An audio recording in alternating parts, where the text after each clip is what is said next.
Olá pessoal, tudo bem com vocês? Eu sou o professor Rafael, aqui no canal Horus em Foco, em mais um dia de reflexão, de estudos. Hoje iremos fazer aqui uma discussão novamente sobre o mito. Então, estamos aqui no quadro Horus em Foco Reflexão, o mito, a maior de todas as verdades, parte 4.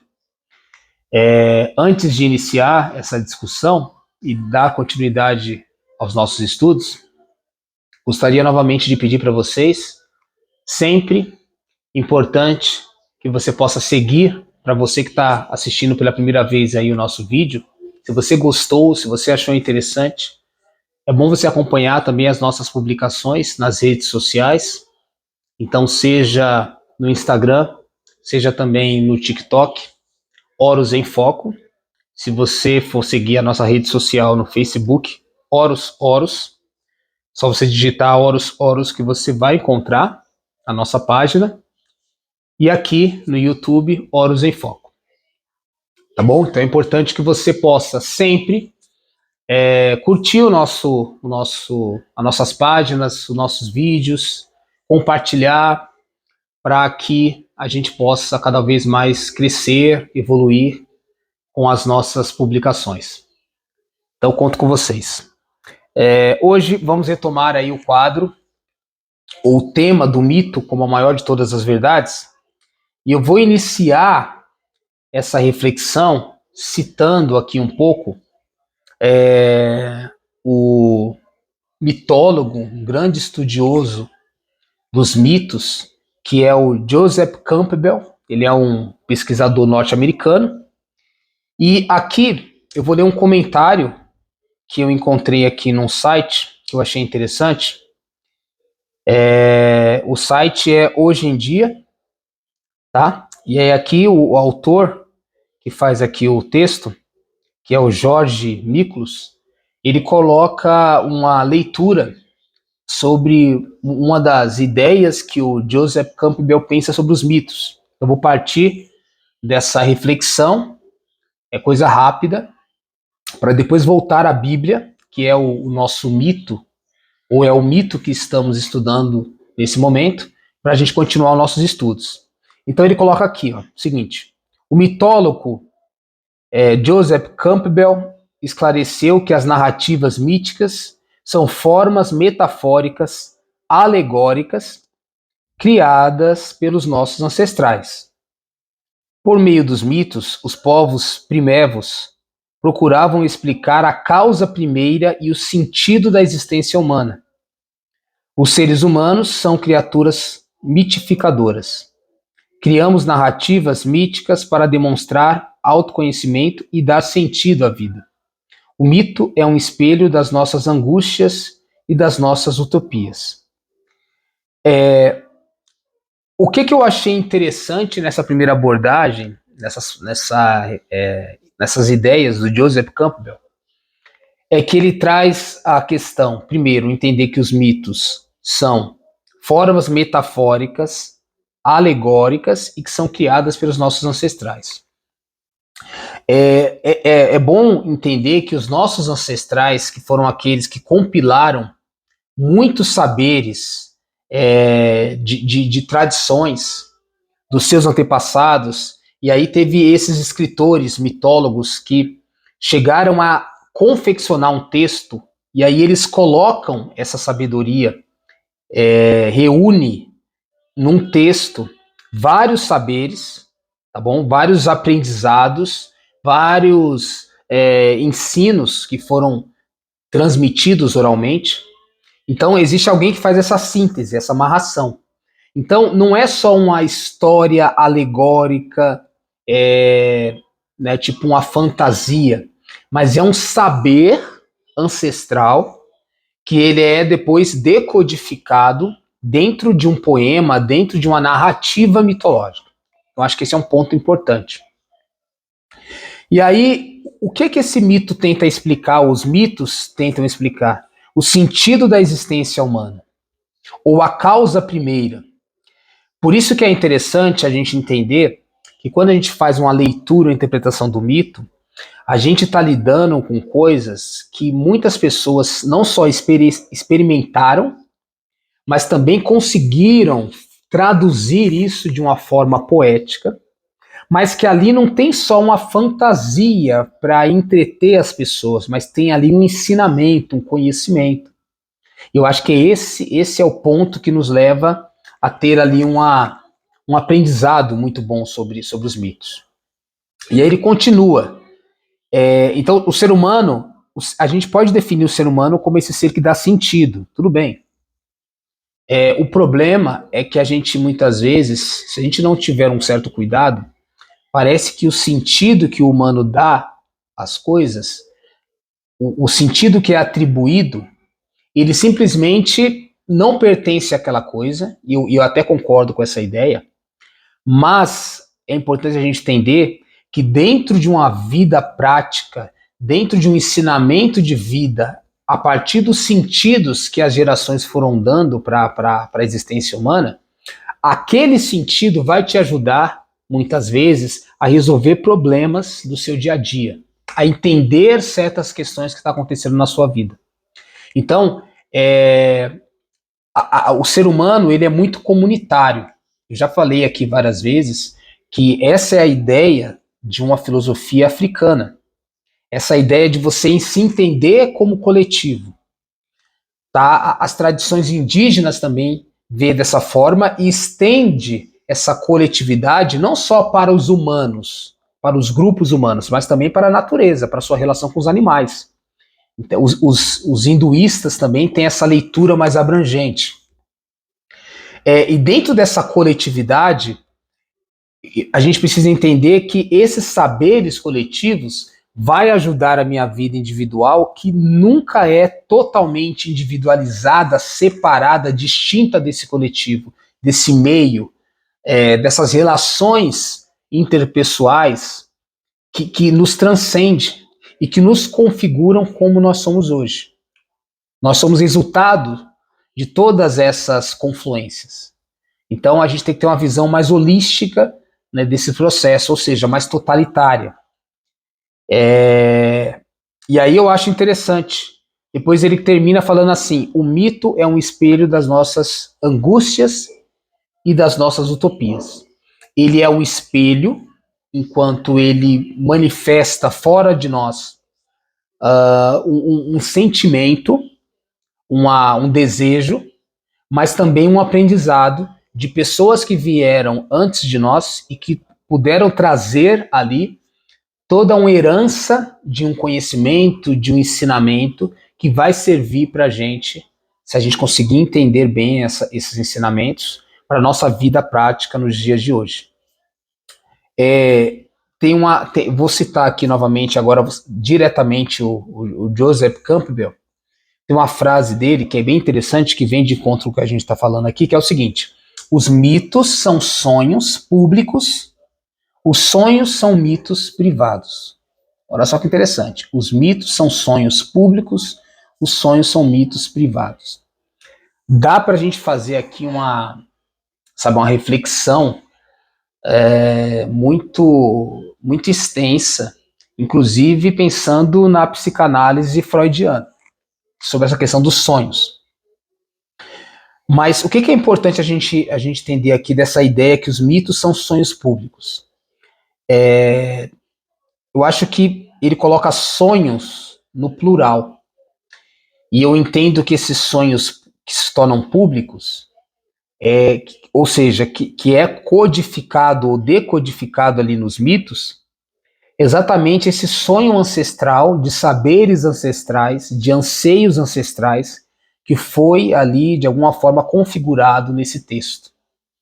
Então não é um sonho isolado de alguém, não é um desejo reprimido, não é uma vontade individual, individualizada, mas é uma coisa muito maior. É uma coisa que transcende esse escopo de um indivíduo sozinho ali, isolado. E ao mesmo tempo, quando ele coloca os sonhos são mitos privados, o sonho ou a ideia, o pensamento, quando ele não é compartilhado, quando ele não é, de alguma forma, socializado, é como se ele não existisse. É como se ele não tivesse ganhado existência, porque ele ficou na sua consciência, ele ficou ali no seu espírito interno, mas ele não trouxe, ele não virou uma realidade à medida que ele não foi compartilhado com alguém. Por isso que é importante a gente colocar para fora as nossas ideias, os nossos, aquilo que a gente sente. Em algum momento eu acho que vai fazer mais sentido para a gente se entender melhor, inclusive, para produzir esse autoconhecimento, é importante que haja essa partilha. Não é só para você, não é só uma questão de você falar assim, não, eu vou dizer, eu vou contar para alguém, mas é no sentido de você se entender e se conhecer melhor também. Você depende desse processo de escrever, de registrar, de falar, de cantar, de uma forma performática, interpretar, sabe, como um personagem mesmo, o que você sonha, o que você pensa. Então acho que o mito ele permeia todas essas questões, tá? Então aqui fica o Joseph Campbell. Se vocês quiserem, depois pesquisem, que vale a pena conhecer os textos, os estudos desse grande estudioso, desse grande mitólogo. Então vamos lá, agora entramos aqui novamente no texto bíblico. Eu vou começar a ler a partir do versículo 18,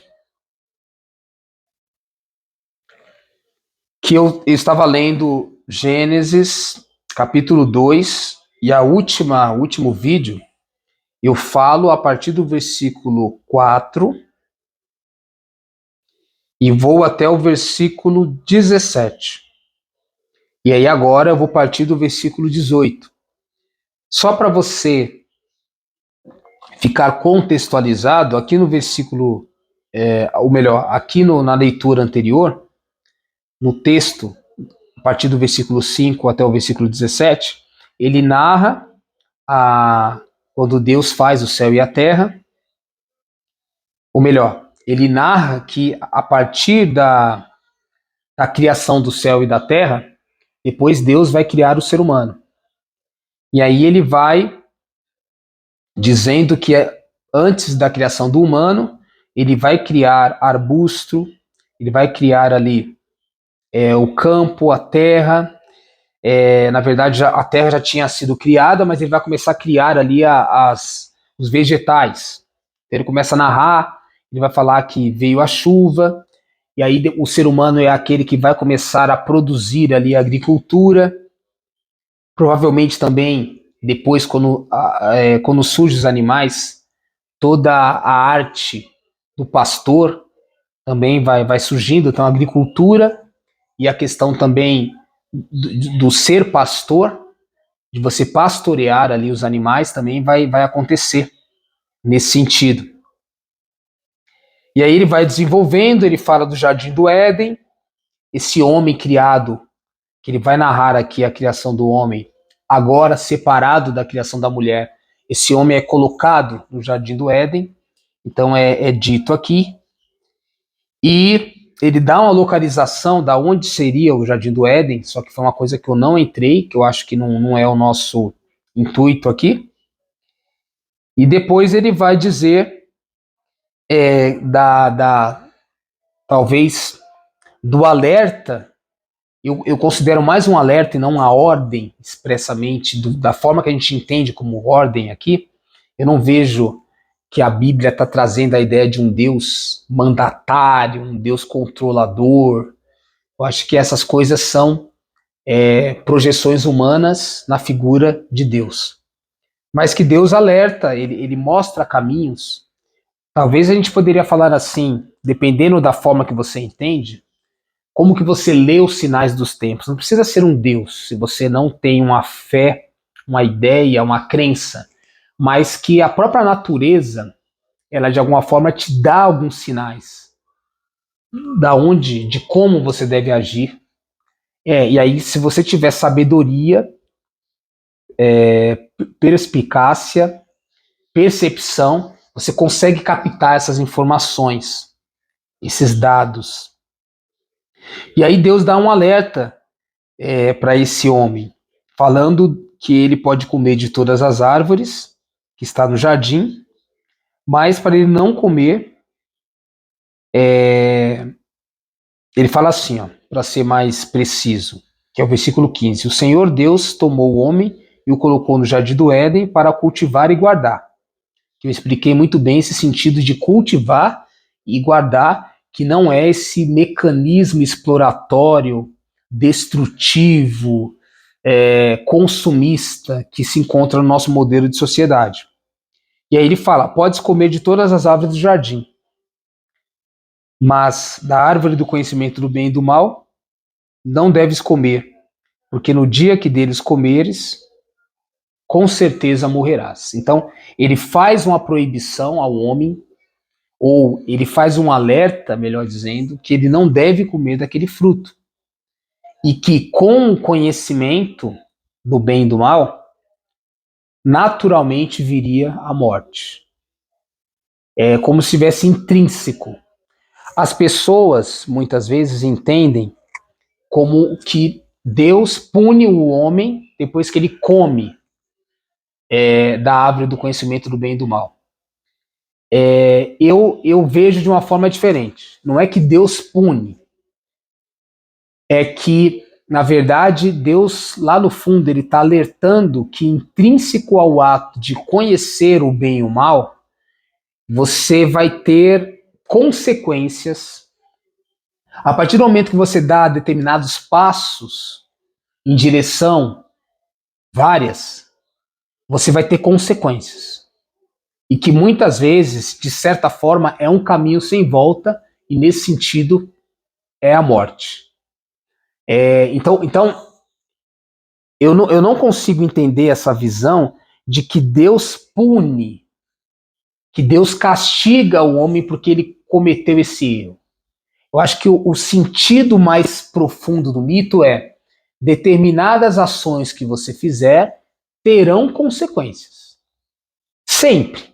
Você faz escolhas, qualquer escolha que você faz na vida vai ter as consequências. Vou dar um exemplo aqui bem simples, né?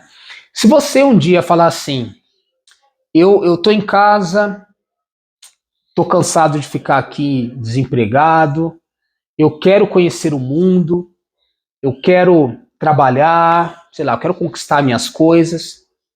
Isso é incrível, claro que é incrível. Mas à medida que você sai da sua casa, não que dentro da sua casa você não corre risco, você corre outros riscos. Mas quando você sai de casa para procurar emprego, para começar a trabalhar, você também começa a correr riscos que você não corria antes, estando dentro de casa. Eu acho que esse é o alerta. Não é que você não deve se arriscar, mas à medida que você se arrisca, dependendo daquilo que você busca, você vai ter consequências. Então, quando você sai de casa, você pode acontecer um acidente, você pode conseguir um emprego, como você pode não conseguir. O seu sonho é: vou sair de casa, vou conseguir meu emprego, vou ganhar minha vida. Esse é o sonho. Mas o seu sonho pode ser um pesadelo, pode ser uma frustração ao invés de uma realização.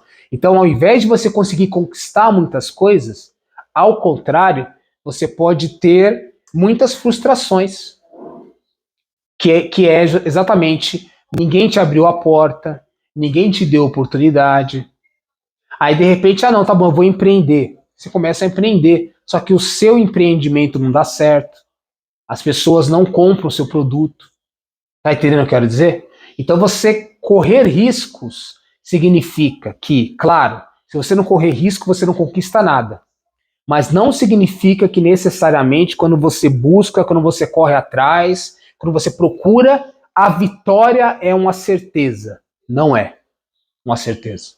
Ela é uma possibilidade. O fracasso e a vitória são possibilidades. E muitas vezes, diferente do que muitas pessoas da meritocracia, desse discurso que tudo depende de você falam, muitas vezes você vai fazer tudo certo e ainda assim as coisas darão errado. Elas não sairão como você merece. A gente vive numa sociedade que muitas vezes o justo é injustiçado e o injusto é premiado. Tudo isso está aqui, eu entendo nessa questão. A árvore do conhecimento do bem e do mal significa você pode buscar o bem a partir desse ato, dessa decisão, mas pode vir o mal. Como muitas vezes, a partir de uma coisa ruim que acontece na sua vida, depois você tem um resultado positivo. Então as coisas são complexas, elas não são assim preto no branco, sabe?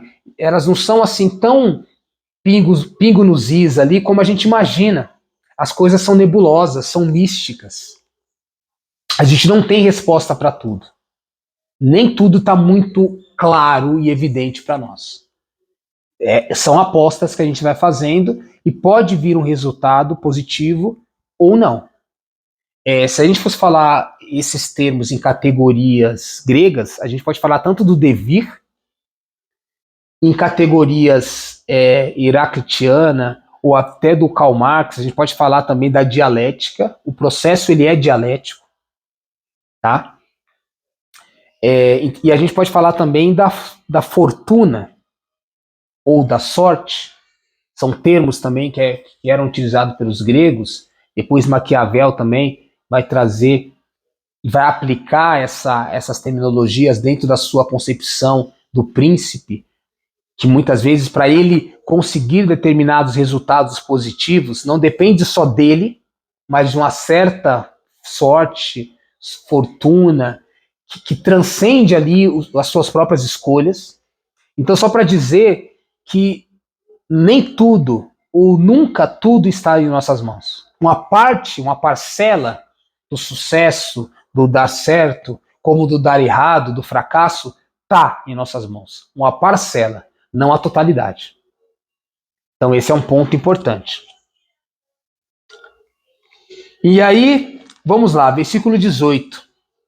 O Senhor Deus disse: não é bom que o homem esteja só. Vou fazer-lhe um auxiliar que lhe corresponda. Então o Senhor Deus formou da terra todos os animais selvagens e todas as aves do céu. Apresentou-os ao homem para ver como os chamaria. Cada ser vivo teria um nome que o homem lhe desse. O homem deu nome a todos os animais domésticos, a todas as aves dos céus e a todos os animais selvagens, mas não encontrou um auxiliar que lhe correspondesse. Então o Senhor Deus fez vir sobre o homem um profundo sono e ele adormeceu. Tirou-lhe uma das costelas e fechou o lugar com carne. Depois da costela tirada do homem, o Senhor Deus formou a mulher e apresentou-a ao homem. E o homem exclamou: desta vez sim, é osso dos meus ossos e carne da minha carne. Ela será chamada humana, porque do homem foi tirada. Por isso deixará o homem o pai e a mãe e se unirá à sua mulher, e eles serão uma só carne. O homem e a sua mulher estavam nus, mas não se envergonhavam.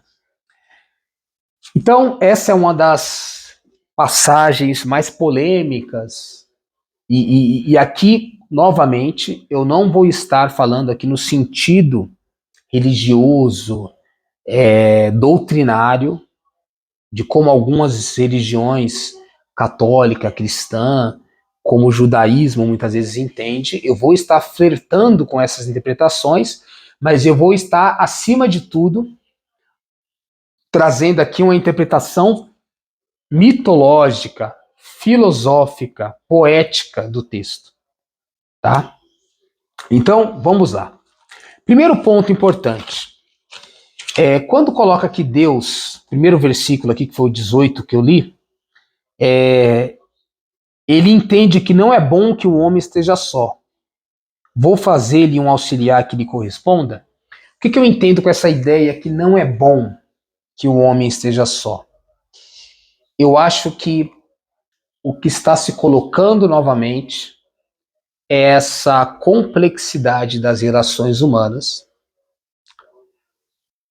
de você ser um ser humano, que lá no fundo diz que você está numa condição de se abrir para outras relações, para que você seja mais você. Você depende de um outro que você se relacione.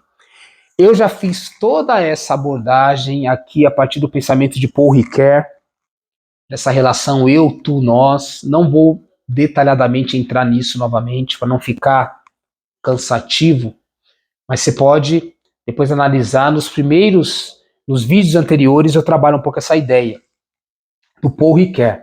Mas o que é importante entender aqui então?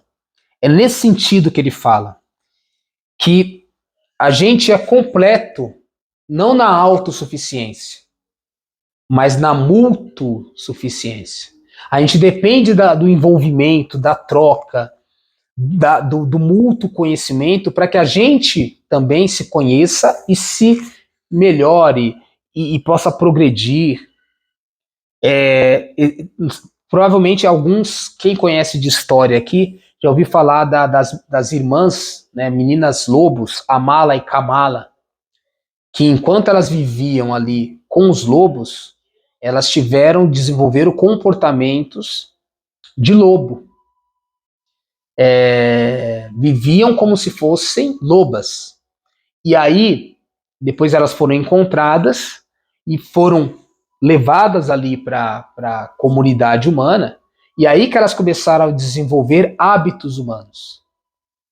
Então, isso significa que, enquanto elas estavam com os lobos, elas, mesmo tendo potências humanas, de linguagem, de andar de forma ereta, não, elas andavam curvadas. Elas não desenvolveram linguagem humana, elas desenvolveram uma comunicação como os lobos. Elas faziam o som dos lobos. Então, elas precisaram vir para a comunidade humana para se desenvolver, para que as suas potencialidades que estavam meio que atrofiadas pudessem vir à tona. Então, acho que essa dimensão está sendo colocada aqui. Você vai ser mais você à medida que você se relacionar com outras pessoas. E não, quanto mais isolado você ficar, mais em si mesmado, não em você, mas mais nada você será. Porque você não vai desenvolver todas as suas potencialidades, que vai depender dessa troca, dessa interação com o outro. Aí ele coloca, né, o Senhor Deus formou da terra todos os animais. E é interessante que Deus, você vê que o homem, eu já expliquei aqui, ele está ligado àquele ser, né, o Adão. Ele tem uma parte, depois a gente vai ver ali, que dentro da etimologia da palavra, ele tem uma relação com a terra, assim como Eva também. Humus, tem uma relação ali com humus, que é a terra. Então o ser humano é parte da terra. É parte dessa matéria. Ele é uma parte, ele está à parte, mas não deixa de ser parte. Que essa é a sabedoria indígena que muitas vezes a gente não entende. Por que eles respeitam tanto a natureza, os animais? Porque esses animais são parte. Somos uma parte diferente. Né, tem um filósofo, um teólogo, um padre chamado Teilhard de Chardin, que ele vai trazer toda uma construção de que o humano seria essa parte consciente dessa natureza, mas ele não é mais natureza do que a natureza. Ele só é a parte que pensa, é a parte que fala. E muitas vezes ele fala contra essa natureza. Você vê que perde toda a dimensão holística. O Leonardo Boff também trabalha muito bem toda essa relação de conexão com a natureza.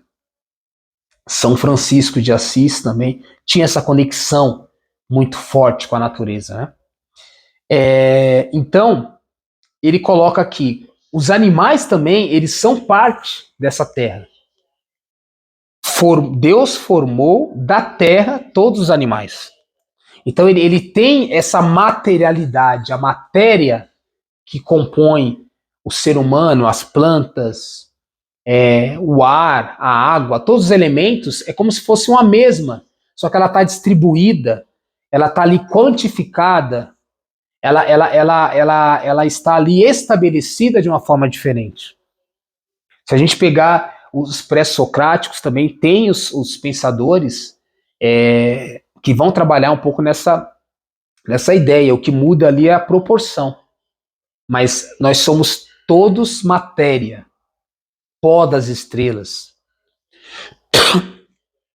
E aí ele forma os animais dessa terra, só que ele forma os animais selvagens, os domésticos e tal.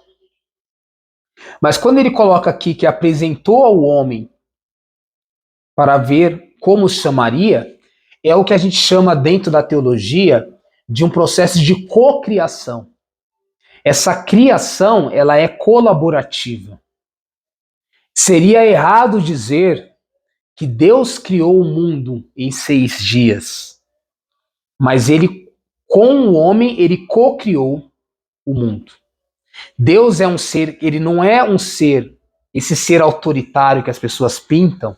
Se existe esse Deus que você acredita, ele não é um ser totalmente dono do poder, da verdade, da razão. Ele não é um ser que se isola, mas é um ser que ele entende que você tem que fazer parte do processo. Ele não quer fazer tudo sozinho. Essa é uma interpretação. Uma outra interpretação é impossível alguém fazer tudo sozinho. Mesmo Deus, na sua onipotência, ele não seria capaz de criar os animais sozinhos. Nada é só, isolado. Nada você faz só com as suas potencialidades. Você carrega, nada é uma obra só sua. Tudo é coletivo. Esse é o ensinamento aqui. Se você ganhou, se você venceu de forma coletiva. Se você fracassou, foi também. Não foi só você que fracassou. Outras pessoas fracassaram com você. Dito de outra forma, a sua vitória não é só sua porque pessoas contribuíram para você vencer, como a sua derrota também não é só sua, que pessoas também contribuíram para a sua queda. Então, nunca se auto-atribuir somente a você mesmo, nem as derrotas, nem as vitórias. Esse é o ponto aqui. Então, Deus também entende dessa forma. O homem compartilha, ele participa do processo criacional. Essa é a ideia de dar o nome. Porque senão a gente fica com aquela ideia que o homem tem o poder. É também uma forma de dizer assim, o homem dá sentido, pensando aí em Joseph Campbell. É uma forma de atribuir sentido. Eu estou dando sentido a esse animal. Qual é o sentido que ele tem para mim? Mas talvez o verdadeiro nome, dado aí um processo de intelecção mais profunda, de conexão mais profunda, qual é o nome que esse animal tem para a natureza? Para além da funcionalidade dessa minha relação com ele, objetal, que eu quero tirar alguma coisa dele. Porque às vezes o nome que nós damos para um ser, para alguém, é uma função naquela relação de dependência que a gente quer que aquele ser tenha com a gente. E a gente deveria ir além e perceber que aquela pessoa não é nossa. Um filho não é seu. Um animal não deveria ser só seu no sentido, ele tem que me servir, ele tem que agradar aos meus desejos. Se for assim, você vai escravizar o seu animal. Você não vai nem pensar o que é bom para ele, é só o que é bom para ele, só quando é bom para você. Ou seja, a gente faz isso nas relações. Eu digo, né, no geral, a gente faz isso muitas vezes nas relações de mãe e filho, de pai e filho, de irmãos, de quem, principalmente quem é dono de empresa, então nem se fala. Né?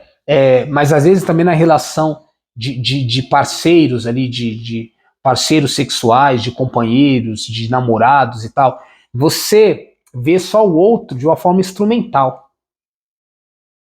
Eu vejo o outro como eu dou um nome para o outro, uma função dentro daquilo que é para o outro me servir, atender às minhas necessidades. Não deveria ser assim.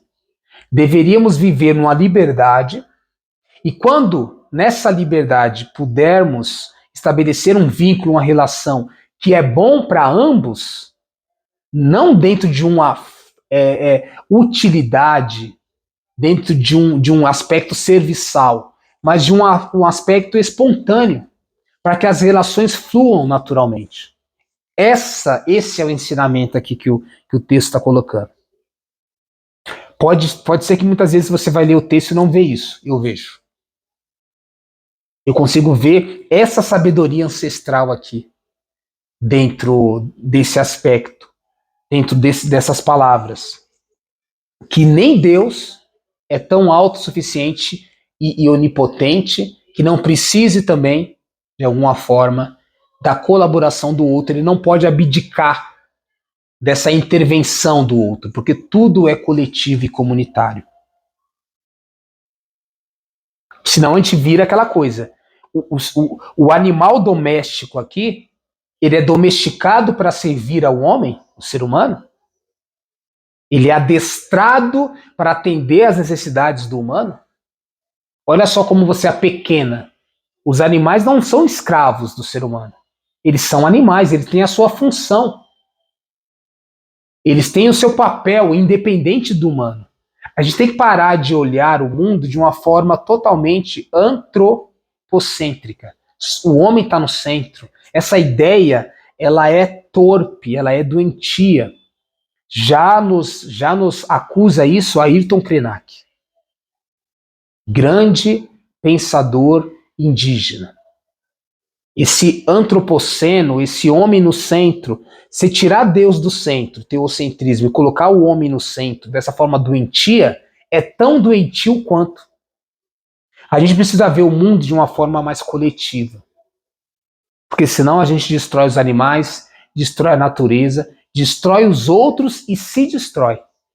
Porque a gente se vê como a cereja do bolo, o mais importante. Esse egoísmo doentio tem que ser acabado.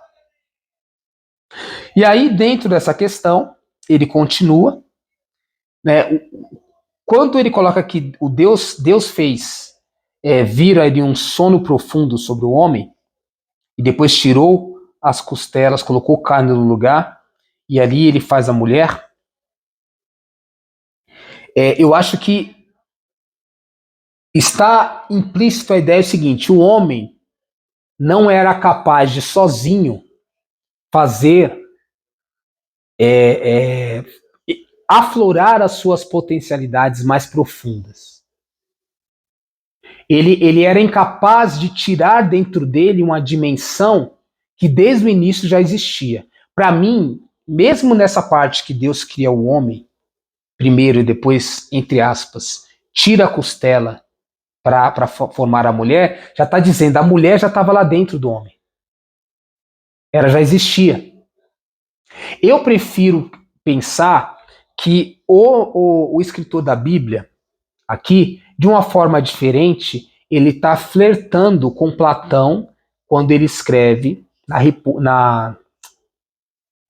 não no livro A República, mas no livro O Banquete, né, o Simpósio de Platão, que fala muito sobre o amor, quando ele traz ali o mito do andrógeno, que era esse ser, homem e mulher, que vivia ali no Olimpo e estava se tornando muito forte, aspirava inclusive em de repente tomar o trono de Zeus ou ser igual a Zeus.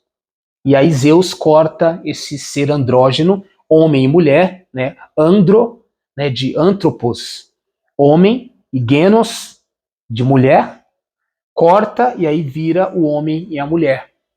Mas a mulher já estava dentro do homem. Só que ali está muito explícito, andrógeno. Aqui também é essa dimensão andrógena que está presente. Já existia uma mulher dentro do homem, como já existia um homem dentro de uma mulher.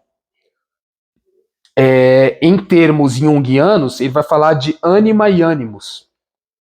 Duas dimensões, masculina e feminina, que está tanto presente no homem enquanto sexo biológico, como também está presente na mulher. Então, às vezes a gente não é capaz de sozinhos externalizar as nossas potencialidades. Então, precisamos de uma ajuda da natureza, de uma ajuda do outro. É isso que Deus faz. Ele ajuda o ser humano, homem e mulher, a ver essa dimensão. Aqui, pessoal, tem várias interpretações. Inclusive, cunhado nessa ideia, pensando esse homem masculino, que se cria a ideia da submissão. O homem vem primeiro, a mulher vem depois. Eu acho que isso é uma deturpação desse ensinamento mitológico mais profundo. A ideia do segundo sexo, por exemplo, da Simone de Beauvoir, que está correta na sua interpretação, pensadora existencialista importante, mas também vai trazer essa concepção, o segundo sexo, a mulher, porque o primeiro é o masculino, é o homem. Essa é uma visão de ver que tem que ser condenada e muitos interpretaram dessa forma. Mas eu entendo que dá para pensar também como uma mesma dimensão sempre existente de todos os seres, tanto da mulher como do homem. Eu acho que essa é a sabedoria mais rica que está sendo colocada aqui. E o sono profundo, muitas vezes, é a forma da intervenção de Deus para conseguir trazer à tona aquilo que muitas vezes a gente isoladamente não consegue. A gente precisa trocar com o outro. Esse outro pode ser quem seja, nossos filhos, nossos pais, nossos amigos, nosso companheiro, nossa companheira.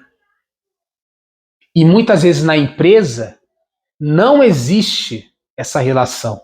A maioria das vezes, quando você está no mercado de trabalho, o empregador, o chefe, o gerente, ele só vê você, na maioria das vezes, não estou falando que seja totalitário, mas o mecanismo, a estrutura capitalista, ela condiciona para que você sempre veja o outro como inferior, como coisa, como servo.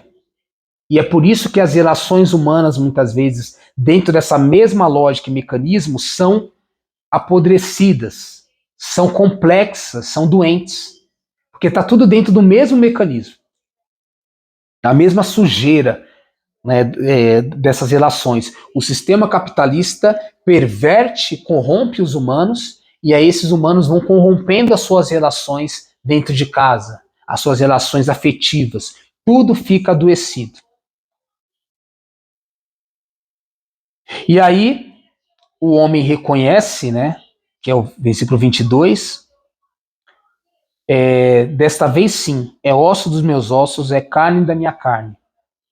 E ele chama, e ela será chamada humana, porque do homem foi tirada. Você vê que, na verdade, o nome que o homem dá é o reconhecimento daquilo que já estava, sabe, evidente. Ela é humana porque ela já está em você, homem. Então, se o ser humano, independente do sexo masculino e feminino, se ele entender que nós somos partes uns dos outros, que nós não somos autossuficientes, essa é a ideia aqui. Que a gente não vai fazer as coisas sozinhos, isolados, que a gente vai precisar sempre dos outros, e se a gente precisa dos outros, se o outro é essencial, por que eu tenho que pagar um salário menor para ele? Por que eu tenho que ganhar mais? Por que a gente não pode ser igual? Porque, na verdade, eu sempre quero me colocar no meu egoísmo, no meu fechamento, na minha auto-idolatria, que não, eu sou melhor, eu sou superior, então, por isso que eu te pago um salário. Essa visão apequenada de ver as coisas é o que corrompe a sociedade, que cria hierarquias negativas nas relações humanas. Por isso deixará o homem, o pai e a mãe se unirá a uma mulher e eles serão uma só carne. O ideal, o que seria essa dimensão da uma só carne aqui? No andrógeno, vai dizer que é o amor. Que as partes que foram separadas, uma vai buscar a sua outra metade. Da onde vem essa coisa de buscar a sua outra metade? Só que lá no mito do andrógeno, não tinha só o homem e a mulher, o macho e a fêmea. Tinha dois homens e duas mulheres. O andrógeno era o ser formado de homem e mulher, mas tinha as duas mulheres, duas dimensões da mulher e 2 dimensões do homem. E dentro da dimensão platônica ou grega, essas metades, elas podem ser heterossexual, como elas podem ser também homossexuais. Então, ali não vê esse problema. E qual é o problema que nós vemos aqui? Essa ideia de que um se unirá à sua mulher, a gente vê dentro desse mecanismo fechado heteronormativo. A gente vê sempre dentro do lado sexual. Por que a gente não pode ver que essa busca do outro é no sentido de completude, não só sexual, objetal? Até porque, geralmente, as relações sexuais heteronormativas, elas causam mais danos, mais feridas, do que necessariamente ganhos. A gente vê quantos atos de feminicídios estão aí acontecendo, de brigas, de pessoas que estão casadas, mas estão destruídas. Eu entendo que é muito mais do que o casamento, o matrimônio, seja o nome que você queira dar, o que está sendo colocado aqui é muito mais do que apenas isso.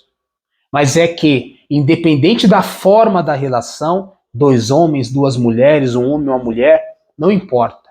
Mas que vocês possam realmente se amar, se cuidar, para que o crescer e multiplicar, que já foi falado em outro vídeo, aconteça. Não é crescer e multiplicar quantitativamente, é qualitativamente. E na qualidade da relação, independe da forma.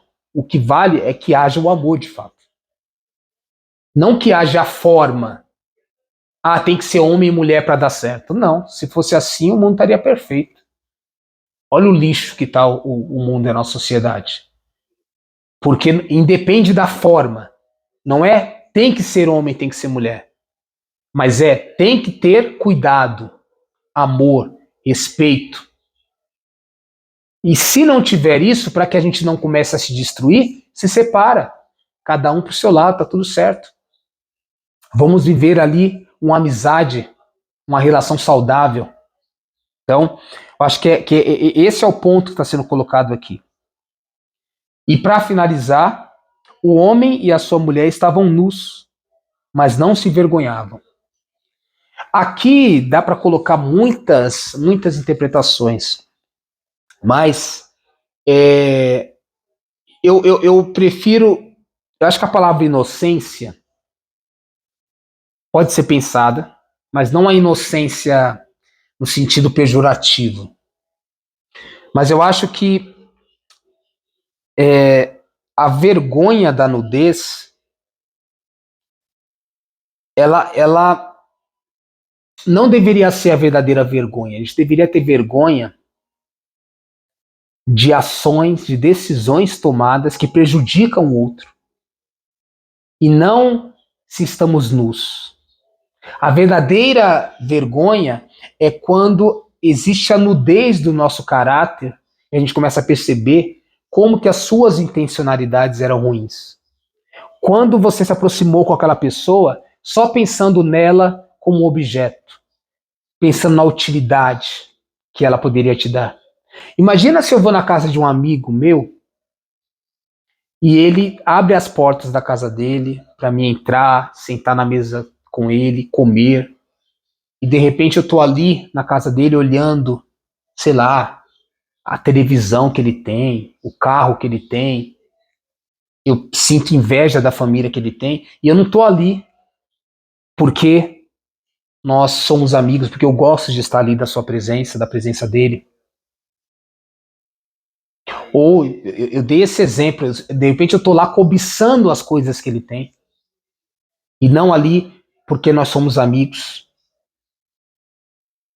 Na verdade, eu estou partilhando, ele me convida para partilhar a mesa, a comida, e eu estou cobiçando, querendo ter para mim a mesa que ele tem, a casa que ele tem. Você entende? Então, isso deveria ter vergonha. Essa é a nudez do caráter. Por que eu estou colocando isso? Por que o homem e a mulher não sentiam vergonha? porque eles estavam vendo, não é a moralidade podre, que a gente fica preocupado com a questão sexual. As pessoas, a gente viu na sociedade que as pessoas ficam julgando a outra porque elas estão, por exemplo, com a roupa curta, com a roupa suja, no caso a mulher com decote, e sendo que o que deveria importar mesmo mas qual é o caráter da pessoa? Vamos pensar que as pessoas que têm colarinho branco, as pessoas que vivem com muitos, que vivem de terno, os maiores ladrões, as pessoas mais mau caráter que tem na sociedade, usam terno e gravata. Estão em lugares de destaque. Não são aquelas pessoas que andam sujas. Às vezes você julga aquela pessoa porque ela está suja, mas qual é a condição que ela tem para viver limpa? Enquanto as pessoas que muitas vezes têm o caráter podre, se fosse desnudado, se fosse desvelado, que fazem as piores coisas, que roubam, que lavam dinheiro, mas como ele está de terno, passa ileso. Esse é o ponto que está sendo colocado aqui. Temos que realmente ver a nudez que realmente importa. Não é aquela do corpo. Não é aquela do decote, mas é aquela do caráter. Como diz Martin Luther King, né? Ele tem um sonho, ele tinha um sonho, que as pessoas não fossem julgadas pela cor da sua pele, pela roupa que elas usam, mas pelo seu caráter. É isso, ficamos por aqui hoje, nesse quadro, Horus em Foco, Reflexão. O mito, a maior de todas as verdades. Espero que você goste, compartilhe, se você curtiu. Curta também o nosso vídeo, para que a gente possa cada vez mais, enfim, ampliar os nossos horizontes. Então é isso. Horus em Foco, o Sol da origem infinita.